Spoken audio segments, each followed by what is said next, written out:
One of the interesting things about being in retreat is that whatever happens, something else will be along in a minute. It's like a bus. You don't need to get on the bus that's here. Another bus will arrive. And so you don't need to worry about whether there'll be a bus for you or it's the wrong bus, or things change and transform and move. And the thing we were so worried about changes and transforms and moves. The thing we were so proud of changes and transforms and moves. So let's feel the peace of that, the silence of that. Try to bring your attention here. There's nothing you need to fix in the world right now. Let's just be here. Think of the candle as the sort of, it's evening and you're tired and it's cold, but and you're in the forest, but there's a light in a window. And when you do Zazen, there's always, in a way, a light in the window. So the candle is a welcoming symbol of that. How are you all doing? How are you doing? If you check inside, how are you doing? I'm getting a lot of messages about what shape the world's in and whether it's time to panic. And I don't know, it always seems too early to panic to me.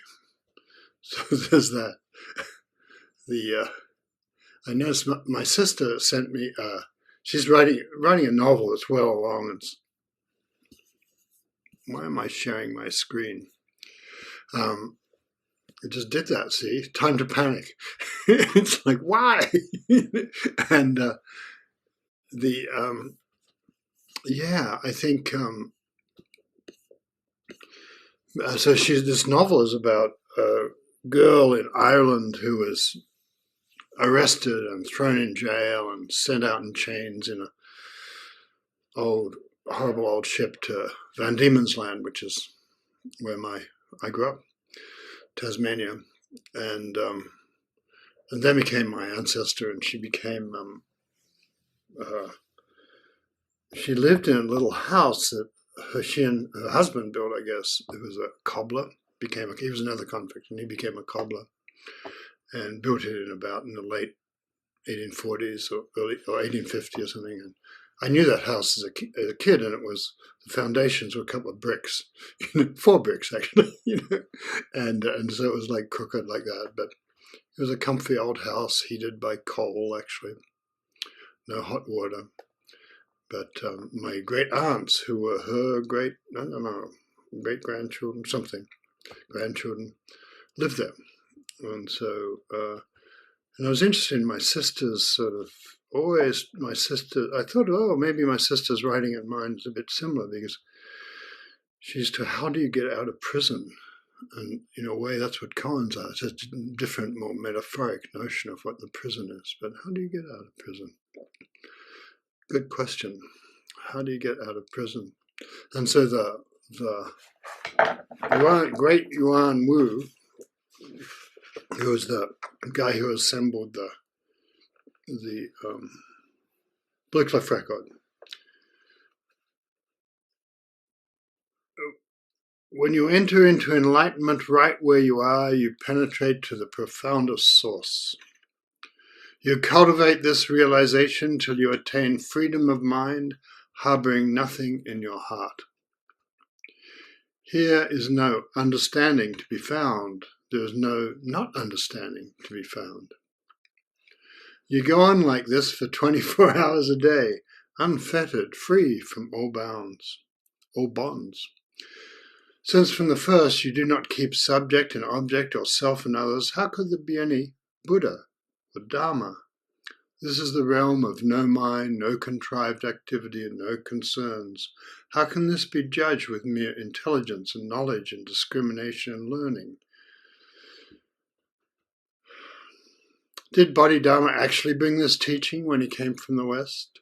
All he did was to point out the true nature that each and every person inherently possesses, to enable people to thoroughly emerge clear and pure from the orbit of delusion, and not be stained and defiled by all their erroneous knowledge and consciousness and false thoughts and judgments. So, fair enough, I guess, so, good enough, so it's a strange thing, being alive and being a human with a mind. And I just, and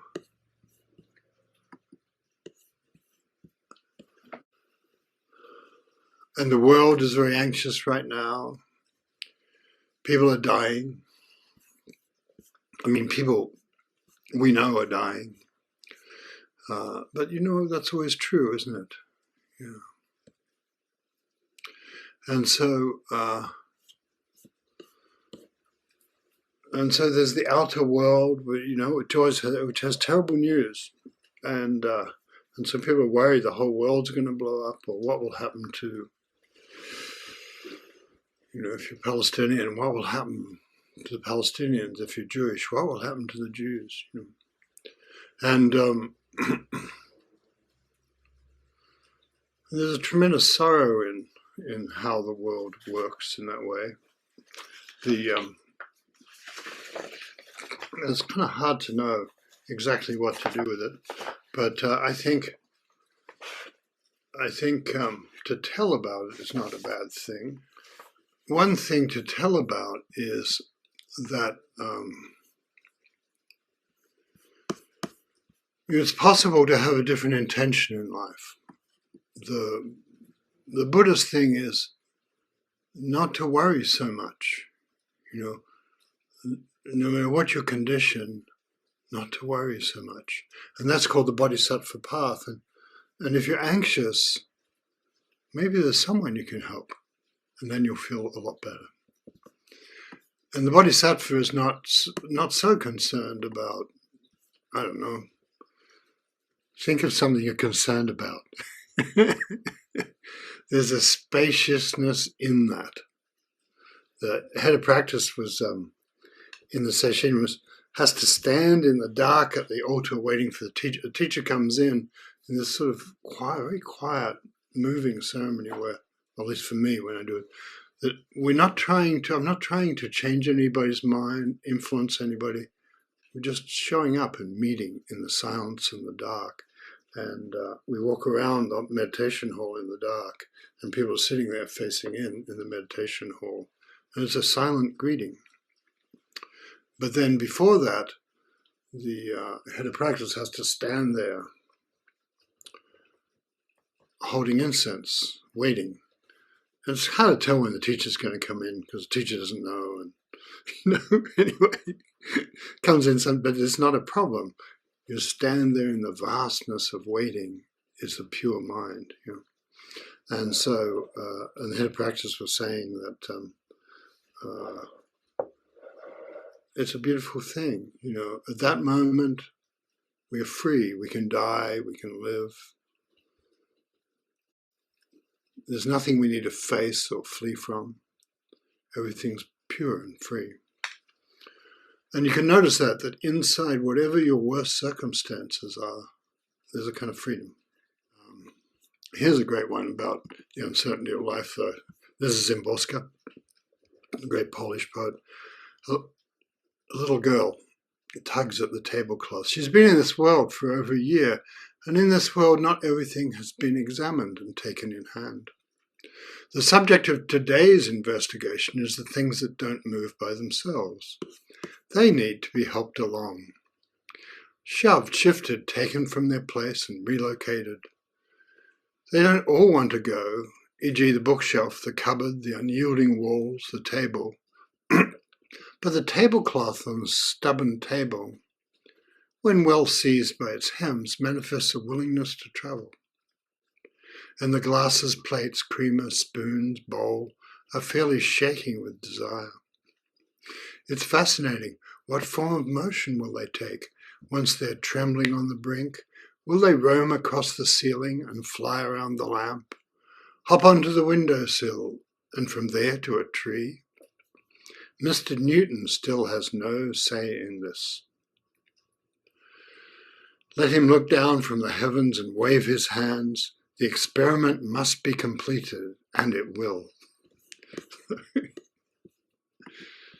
The joy of pulling tablecloths off to find out what will happen. So the notion of the Bodhisattva Path has just been very close to me lately, because I too am affected by world events like everyone else, and the sorrow of it, and also the strange feeling like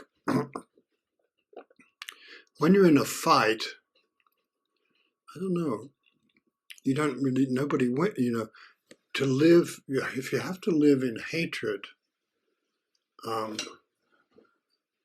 don't know, it's a terrible thing for you as well as whoever you're hating.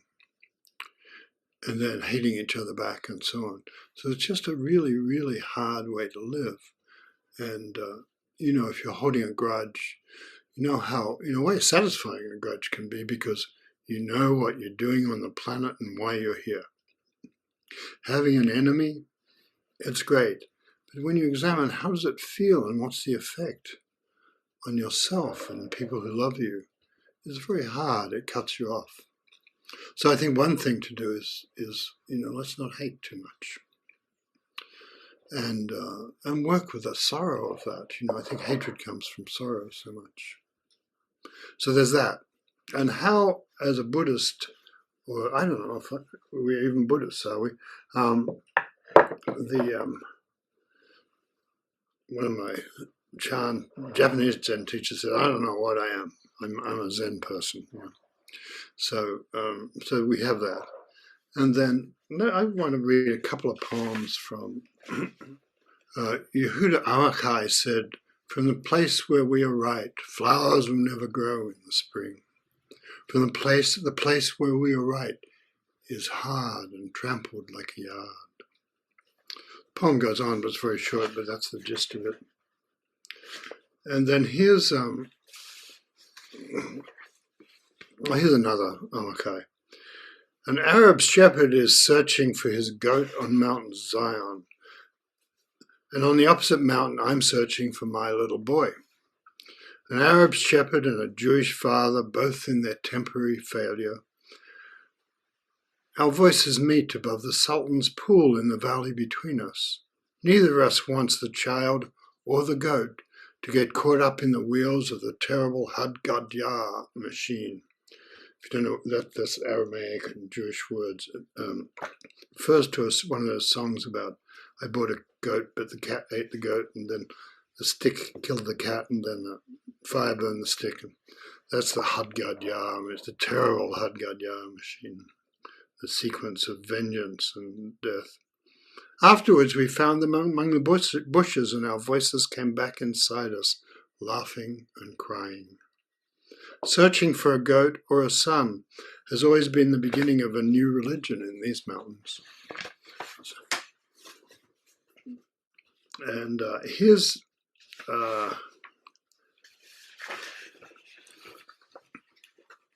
Darwish,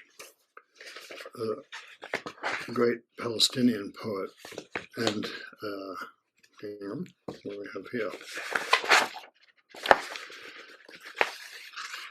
This is called Remainder of a Life. If I were told by evening you will die, and what will you do until then? I would look at my wristwatch. I'd drink a glass of juice, bite an apple, contemplate at length an ant that has found its food. Then look at my wristwatch. There'd be time left to shave my beard and dive in a bath, obsess. There must be an adornment for writing, so let it be a blue garment. I'd sit until noon alive at my desk, but wouldn't see the trace of colour in the words, white, white, white. I'd prepare my last lunch, pour wine into 2 glasses, one for me and one for the one who will come without appointment. Then I'd take a nap between 2 dreams, But my snoring would wake me, so I'd look at my wristwatch, and there'd be time left for reading. I'd read a chapter in Dante and half of a mulaka. They're the ancient poems that are put on the Kaaba in Mecca. It doesn't really tell you what they are, but anyway, sacred Arabic poems. And half of a mulaka, and see how my life goes from me. And see how my life goes from me to the others, but I wouldn't ask who would fill what's missing in it. That's it then? That's it. Then what? Then I'd comb my hair and throw away the poem, this poem, in the trash, and put on the latest fashion in Italian shirts, parade myself in an entourage of Spanish violins, and walk to the grave. A sort of jaunty attitude towards death.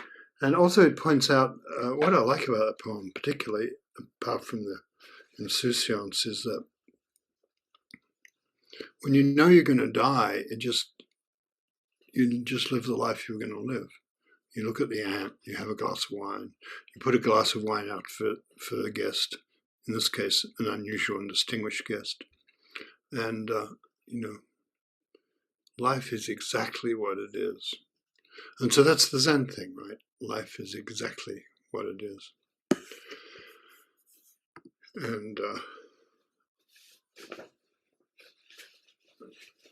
And so I wanted to speak about someone else like that who is a person I've been interested in for quite a long time. It's called Yellow Chukai. Yellow was his last name, Chinese. He was Khitan. He wasn't Chinese, but he was apparently the last person alive in the 1200s to speak and write Khitan. And Khitan, there'd been a Khitan empire, but it was taken over by the Ji empire and destroyed. But the Ji used some of the educated, thoughtful people of the Khitan to help run their bureaucracy and their empire. And so his father, Yellow Chukai's father, was one of those people. And then Genghis Khan came along and destroyed the Ji. And eventually he sent for Yellow Chukai. He heard of Yellow Chukai, and the call came for him to come out to the steppes where, in the vast emptiness of interior of China, where Genghis Khan just hung out. That's what he liked. That's where he liked it. And there'd been some years of unusual rainfall, and so the grass had grown up like mad, and horses had bred up, and people had bred up. And so Genghis Khan had an amazing number of warriors and horses for them. And so Yellow Chukai had to go over the mountains just west of Beijing and then down and through the horrible, terrible Gobi Desert. But he got there. And then he spoke about how amazingly full of people and armor and goods and life things were out there in the out there in the arid deserts. And Genghis Khan asked him, he said, well, I have killed your enemies for you. The Ji people, killed your people and conscripted your father into serving them. And Yellow Chukai was physically unusual person. He was like as tall as a basketball player. He was like 6'8". And he had a beard that apparently came down to his waist. And he had a very loud, sonorous voice that he didn't modify for at all. He just, yes, I am Yellow Chukai. So he was an unusual character, but he was also brilliant and spoke languages and things. And he said back to the great Khan, he said, well, I was the last emperor of the Ji was my lord and my father, and I owe fealty to them, even if they're now defeated. And so I'd never wish ill upon them. And Genghis Khan, I think, basically liked that the guy didn't cringe and say what he thought he wanted to hear. And Hyatt immediately took him on board in his cabinet. And so he was always famous for disagreeing with the Khans. And the Khans had this, I don't know, these people are pissing me off. Let's just destroy the city and kill everyone in it. And Chakai's basic stance was, look, this is full of rigid. They were really good fighters. That's why it was hard to conquer them. They're really talented people. Why don't you tax them instead of destroying, killing them? And so over and over again he did this. And it came from him having been at one of the destructions of Beijing earlier in his life. It wasn't Genghis Khan, I don't think, but somebody came through and just all the children just killed and rape and murder happening. And it caused him great sorrow, and so that's why he went to serve Genghis Khan. He felt like I can do something. Perhaps that's what I can do. And he became a Taoist and then became a Chan person. And so he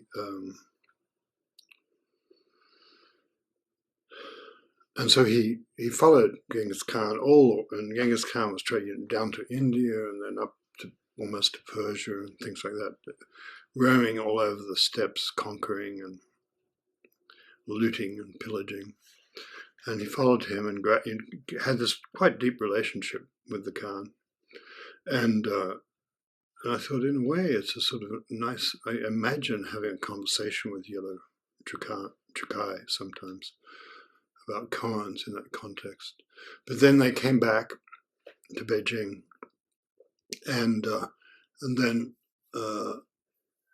the Khan turned back because they had a vision of a unicorn, it said, and the unicorn told them, you need to go home now. And so he didn't invade India. Well, it's also thought that India was just really hard to invade for geographic and other reasons. So there's a good reason. But there's some research that says they saw a one-horned rhinoceros, and it was said to be a unicorn, and they decided it was an omen, and they would go back to China. Maybe true. But and then under Genghis' successor, Ogedi, was a kind of heavy drinker, and after him came Kublai Khan of fame, famous poem fame. But then, and in the midst of all this madness, then Yellow Chukai was trying to study koans. The Book of Serenity, 100 koans, was composed at his request, and it was sent out to him out in the desert. But the first one never arrived. For uncertain times, things happen to messengers and books. So it was rewritten, and sent out again. And it was said that he sat around in the yurts with his other senior advisors. He was a prime minister, reading the koans aloud. So I find that like there's something to do. And he'd show up, and Ogedi Khan and say, you're coming to tell me to spare the people again, aren't you? And he'd say, yes, I am, And so, and the destruction of the invaders in like further west was just terrible. Like every person in a village was killed and murdered and stuff.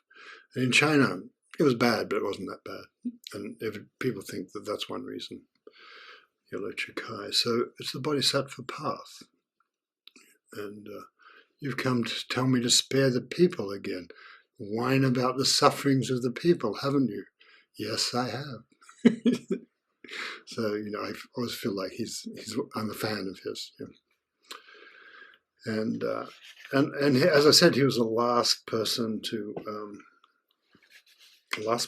speak his own language. So, his people, there was languages die. Languages change, religions change, but in a way the Bodhisattva path always continues. So, what else here?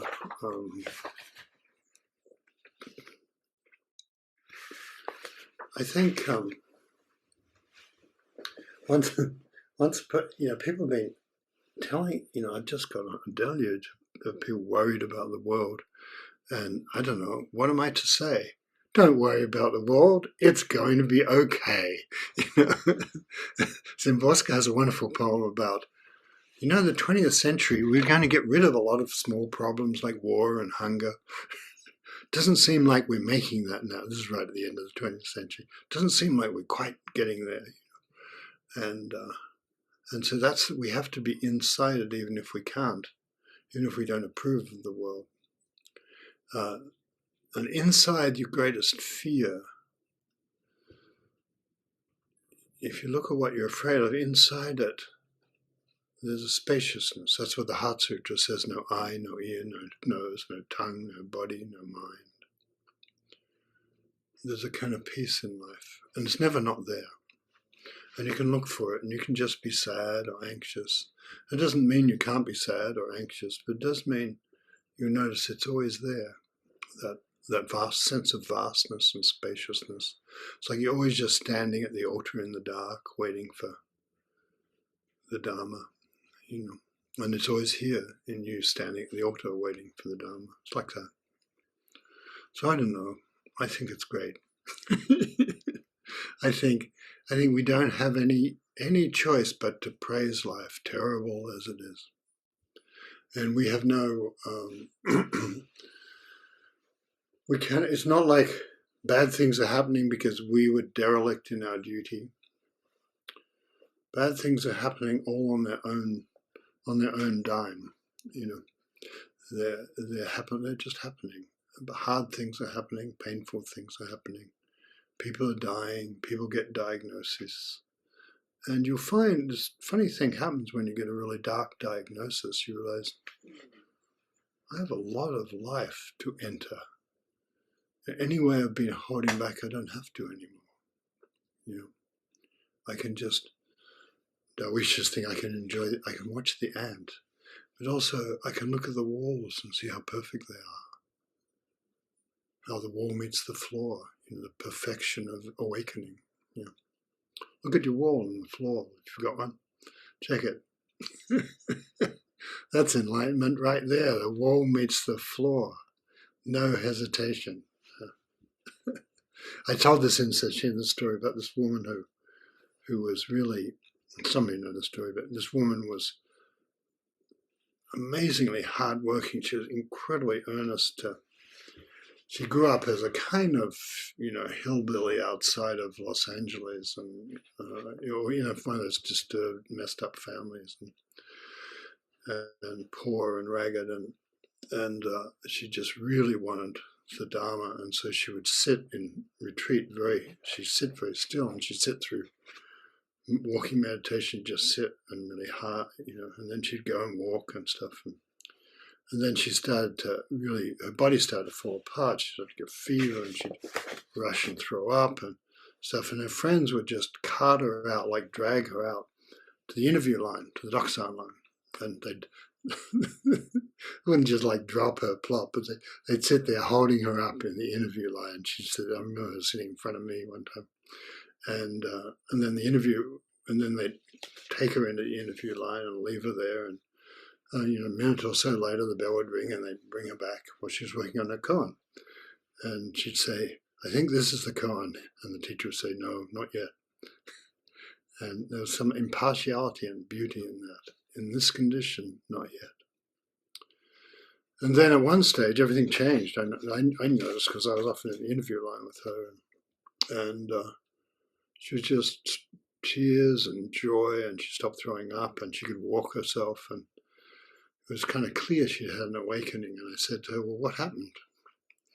And she said, I was sitting there in the interview line. There's a corridor in front of me, and I noticed the wall exactly met the floor, and that was enough. And so the whole world fell open. So it's enough, eh? Doesn't, whatever you're going through, whatever you're thinking and feeling, there's a kind of freedom possible. And I don't know what to say about that, because I do know that I'm going to die, you're going to die, everybody I love is going to die, everybody who loves me everybody you love is going to die. So I don't know. let's watch the wall meet the floor. Let's really appreciate what a good job it's doing, and how vast the vastness is. There's nothing that vastness is not in. It's in these. I know some people worked out, like Alice and Atwell worked out how to put the flowers up so they're jumping into the.